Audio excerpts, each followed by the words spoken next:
27 साल जेल में रहने के बाद नेल्सन मंडेला अगर उसी देश साउथ अफ्रीका के राष्ट्रपति बन सकते हैं तो कुछ भी हो सकता है। लंगोटी पहनने वाला इंसान अगर उसी देश की करेंसी पर छप सकता है तो कुछ भी हो सकता है। अगर कोई इंसान पूरी जिंदगी व्हील चेयर पर बैठकर ब्रह्मांड के रहस्य सुलझा सकता है तो कुछ भी हो सकता है। 30 बार नौकरी के लिए रिजेक्ट होने के बाद अगर जैक मा अली बाबा जैसी कंपनी खड़ी कर सकता है तो कुछ भी हो सकता है। एक लड़के को मंद बुद्धि कहकर स्कूल से निकाल दिया जाता है और वही लड़का आगे चलकर 1000 पेटेंट्स अपने नाम करवा सकता है तो कुछ भी हो सकता है। अपने घर के गैराज से ऑनलाइन किताबें बेचने वाला इंसान अगर आज ऑनलाइन सब कुछ बेच सकता है तो कुछ भी हो सकता है। बिना हाथ और पैरों के निक अगर दुनिया भर के लोगों को मोटिवेट कर सकता है तो कुछ भी हो सकता है। और बचपन में अंधेरे से डरने वाला एलन मस्क अगर मंगल पर नई दुनिया बसाने की तैयारी कर सकता है तो कुछ भी हो सकता है। और दोस्त, अगर एक college drop out Steve jobs Apple जैसी बड़ी कंपनी खड़ी कर सकता है तो कुछ भी हो सकता है। और 8 साल का वो लड़का गांव में अखबार बेचते बेचते अगर भारत देश का राष्ट्रपति हो सकता है तो कुछ भी हो सकता है। आज बात करूंगा उन लोगों की जिन्होंने असंभव को संभव बना दिया। सबसे पहले मेरे फेवरेट अब्राहम लिंकन।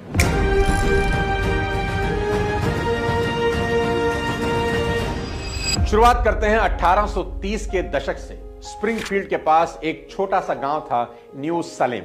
वहीं रहता था एक ईमानदार, सादगी से भरा लेकिन सपनों से लबालब एक नौजवान अब्राहम लिंकन। और यहां उनकी मुलाकात होती है एक खूबसूरत लड़की एन रूटलेज से। एन एक स्थानीय सराय मालिक की बेटी थी। धीरे धीरे उनकी दोस्ती गहरी होती गई और दोस्ती ने मोहब्बत का रूप ले लिया।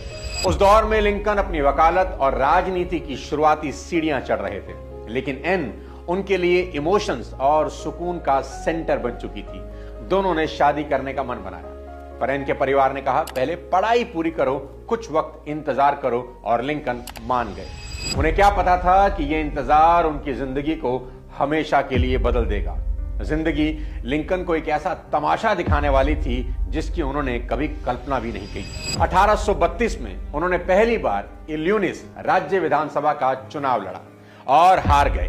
हार से हताश नहीं हुए। अगले ही साल 1833 में बिजनेस शुरू किया, लेकिन किस्मत ने फिर करवट ली। बिजनेस बुरी तरह फेल हो गया और लिंकन गहरे कर्ज में डूब गए। लेकिन असली झटका तो अब आने वाला था। 1835 में अचानक एन रूटलेज, वो लड़की जिससे लिंकन सच्चा प्रेम करते थे, उसे टाइफाइड हो गया। कुछ ही दिनों में उसकी हालत इतनी बिगड़ गई कि कोई उम्मीद नहीं बची और 25 अगस्त 1835 को एन की मौत हो गई। लिंकन अब पूरी तरह टूट चुके थे। उन्होंने कहा मेरी आत्मा ही जैसे एन के साथ चली गई हो। दोस्तों ने बताया वो कई दिनों तक किसी से मिले तक नहीं, ना खाते थे ना बोलते थे, गहरे डिप्रेशन में डूब गए। डॉक्टरों ने इसे नर्वस ब्रेकडाउन कहा क्योंकि वो मानसिक थकान, उदासी और अस्थिरता से गुजर रहे थे। उनके करीबी दोस्त ने बताया मैंने लिंकन को कई रातें रोते और एन की याद में बिखरते देखा। लेकिन यहां से असली कहानी शुरू होती है। उन्होंने खुद को संभाला और एक बार फिर जिंदगी के मैदान में लौट आए।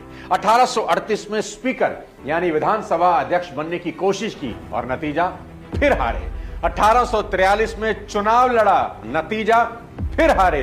1855 में सीनेट का चुनाव लड़ा, रिजल्ट फिर हारे। 1856 में उपराष्ट्रपति पद के लिए पार्टी का नॉमिनेशन मांगा, नहीं मिला। और 1858 में स्टीफन डगलस के खिलाफ सीनेट का चुनाव लड़ा। फेमस लिंकन डगलस डिबेट हुई, लेकिन नतीजा फिर हार।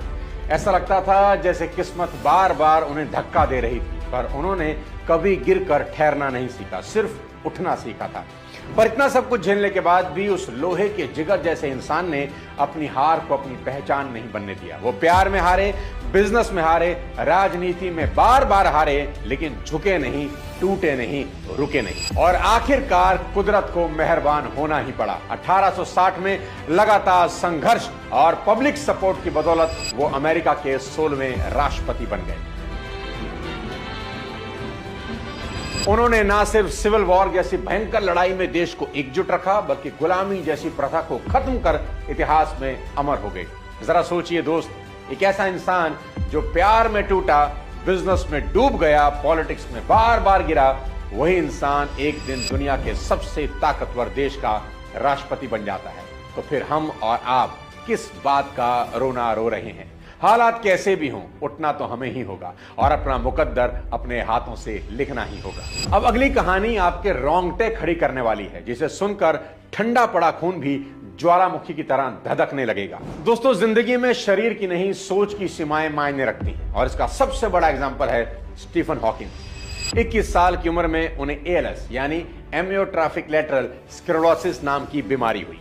ये एक गंभीर और न्यूरोमस्कुलर डिजीज है। यह दिमाग और रीढ़ की हड्डी में मोटर न्यूरॉन्स को खत्म कर देती है। डॉक्टर ने उन्हें कहा वो सिर्फ 2 से 3 साल के मेहमान हैं। I was never actually told that I had only 2 years to live, but I could see the doctors didn't think my prospects were good. लेकिन उन्होंने हार मानने की बजाय अपने दिमाग को ब्रह्मांड जितना बड़ा बना दिया। वो कहते थे, my body may be limited but my mind is free.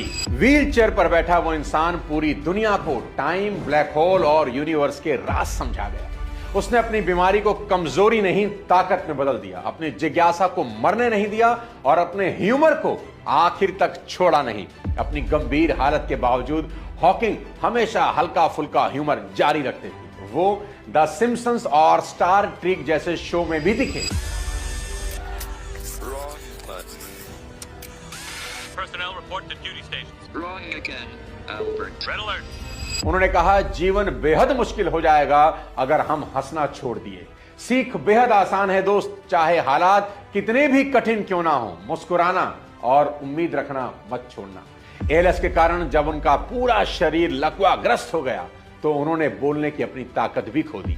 लेकिन कमाल की बात देखिए, उन्होंने टेक्नोलॉजी की मदद से अपनी आवाज बनाई, किताबें लिखी, लेक्चर दिए और लाखों लोगों को इंस्पायर किया। स्टीफन हॉकिंग ने साबित कर दिया कि जिंदगी में बहाने नहीं, इरादे काम आते हैं और जब इरादे आसमान छू लें तो व्हील चेयर पर बैठा इंसान भी सितारों के बीच अपनी दास्तान लिख सकता है। आज जितनी भी तारीफ की जाए कम है एक ऐसे इंसान की जिसने अपनी मौत की भविष्यवाणी को चुनौती दी, विज्ञान की दिशा बदली और करोड़ों लोगों को जीने की नई परिभाषा दी। अब इस वीडियो की आखिरी और शायद सबसे बड़ी कहानी, अगर जिंदगी में 1-2 बार फेल होने से आपका हौसला टूट जाता है ना, तो यह कहानी आपकी सोच को हिला देगी, क्योंकि यह कहानी उस इंसान की है जिसने 1 बार नहीं, 10 बार नहीं, बल्कि 1000 बार असफलता झेली। लेकिन जब वो 1 बार जीता तो पूरी दुनिया की रातें रोशन हो गई। ये कहानी है थॉमस एल्वा एडिसन की। एडिसन का जन्म 11 फरवरी 1847 को अमेरिका में हुआ। एडिसन बचपन से ही बहुत सवाल पूछते थे। स्कूल में टीचर उन्हें स्लो लर्नर समझते थे। एक दिन टीचर ने उनकी मां को बुलाया और कहा, आपका बेटा जिंदगी में कुछ नहीं कर पाएगा, हम इसे स्कूल से निकाल रहे हैं, आप इसे घर ले जाइए। लेकिन मां का एल्वा एडिसन पर पूरा विश्वास था। उन्होंने कहा, मेरा बेटा बहुत खास है, और एडिसन की मां ने स्कूल से निकले अपने बेटे को घर पर पढ़ाना शुरू किया और यहीं से एडिसन के अंदर की जिज्ञासा और एक्सपेरिमेंट करने की आग भड़क उठी। बेहद छोटी सी उम्र में एडिसन ने केमिस्ट्री लैब बना ली। ट्रेन में अखबार बेचते थे और बेचते बेचते वो एक्सपेरिमेंट किया करते थे। कई बार आग लग गई, लोग मजाक उड़ाते, लेकिन एडिसन कभी नहीं रुके। उनका फेलियर को देखने का नजरिया ही बिल्कुल अलग था। एक बार उन्होंने ये कहा था कि मैंने कभी असफलता देखी ही नहीं, मैंने सिर्फ 10,000 ऐसे तरीके ढूंढ लिए जो काम नहीं करते। और एक दिन उनकी मेहनत और जुनून ने कमाल कर दिया। उन्होंने इंकैंडिसेंट बल्ब बना डाला। पूरी दुनिया की रातें अब अंधेरी नहीं रही। आज वो लड़का जिसे लोग कभी मंदबुद्धि समझते थे, उसके नाम 1083 पेटेंट हैं। उन्होंने ना सिर्फ बल्ब बनाया बल्कि ग्रामोफोन भी बना दिया, और आवाज को रिकॉर्ड और प्ले करने वाली मशीन एडिसन की ही देन है। एडिसन ने अपने इस आविष्कार को the wizard of Menlo park नाम दिया। यहीं से ग्रामोफोन्स, रिकॉर्ड्स, ऑडियो डिवाइसेस की नींव रखी गई और दुनिया का सबसे पहला मूवी कैमरा और प्रोजेक्शन डिवाइस एडिसन और उनकी टीम ने ही बनाया। और वहीं से पूरी फिल्म इंडस्ट्री और सिनेमा की शुरुआत हुई। एडिसन के अनगिनत एक्सपेरिमेंट ने आधुनिक दुनिया को दिशा दी। उन्होंने जो सिस्टम बनाए वही आज आधुनिक समाज की बिजली, रिकॉर्डिंग और सिनेमा की रीढ़ है। थॉमस एडिसन की कहानी हमें सिखाती है कि जिंदगी में फेल होना कोई क्राइम नहीं, हार मान लेना गुनाह है। जिसने 1000 बार गिरकर भी हार नहीं मानी, उसने पूरी दुनिया को रोशनी दी। तो आज अगर आप किसी सपने के लिए लड़ रहे हैं तो याद रखिए, एक बार की जीत 1000 बार की हार को मिटा देती है। एडिसन की तरह डटे रहिए, क्योंकि अगली कोशिश ही आपकी जिंदगी की सबसे बड़ी रोशनी हो सकती है। अब्राहम लिंकन ने हमें सिखाया कि हार चाहे कितनी ही बड़ी क्यों ना हो, अगर हौसले बुलंद हो तो इतिहास लिखा जा सकता है। स्टीफन हॉकिंग्स ने दिखाया कि शरीर की सीमाएं इंसान की उड़ान को रोक नहीं सकती, और जब सोच और जिज्ञासा जिंदा हो तो व्हीलचेयर पर बैठा इंसान भी ब्रह्मांड को झुका सकता है। और थॉमस एडिसन ने साबित कर दिया कि 1000 बार की असफलता भी एक बार की रोशनी के सामने झुक जाती है। तीनों की जिंदगियां अलग थी, रास्ते अलग थे, पर मंजिल एक ही थी, हार को ठोकर बनाकर इतिहास रच देना। तो अब सवाल यह नहीं है कि आप कितनी बार गिरे, सवाल यह है कि आप लिंकन की तरह डटे रहेंगे, हॉकिंग की तरह सोचते रहेंगे, और क्या एडिसन की तरह कोशिश करते रहेंगे? अगर जवाब हां है तो आपको बहुत बहुत बधाई, क्योंकि जो इंसान हार से नहीं डरता ना, वो एक दिन दुनिया को बदल ही देता है। वीडियो अगर पसंद आया हो तो शेयर जरूर करिए। अगले किसी और धमाकेदार वीडियो के साथ जल्द आपसे मिलता हूं। तब तक अपने स्वास्थ्य का ध्यान रखिए और चैनल को सब्सक्राइब जरूर करिए। जय हिंद।